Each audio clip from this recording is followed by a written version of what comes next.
પોતાના દેશ છોડીશું ને અહીંયા શું કામ છે ભાઈ? અહીંયા ભગવાન સ્વામિનારાયણે ભક્તો પરંપરાઓ આપણને નરના દેવ લક્ષ્મીનારાયણ દેવ બંને જગ્યાએ ભક્તો દેવોમાં પ્રત્યક્ષ પ્રગટના વચનો મહારાજે આપ્યા, આચાર્યોની સ્થાપના કરી, દીક્ષિત સંતો આપ્યા. પછી આમથી આમ શું કરવાનું? દોડા કર્યા કરવાના, લૂંટ કોથરા ભરી ભરીને ક્યાં જઈશો ભાઈ? નરના દેવના મોઢામાંથી લઈ લેશો જીવડા પડશે મારા ભાઈ, મોટા મોટા ધામમાં જવું કાઠું પડશે. એટલે શું માટે ભક્તો સાવધાનીને ચેતજો, સાવધાનીને ચેતજો.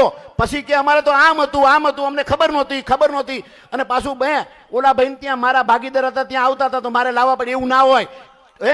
ભક્તિમાન ધર્મના મહારાજની આજ્ઞામાં કોઈની ભક્તો ભાઈબંધી ના હોય, એમાં કોઈની ભાઈબંધી ના ચાલે. એમાં તો પોતે સ્વયં ભક્તો રહેવું જોઈએ, પોતાની સમજણ સ્વયં કેળવી જોઈએ. મારો ભાઈબંધ અહીંયા જતો હતો ને મારે મારા ગુરુને લાવવા પડ્યા. હું ગુરુને લાવવા પડ્યા? તારે બધું બાફી નાખ્યું, સહી લઈ લીધી ગયો તું, સહી લઈ લીધી એટલે તારી પાસે સહી ગઈ ભાઈ. માટે ભક્તો એટલા માટે દેશ વિભાગનો લેખની લાલજી મહારાજ બહુ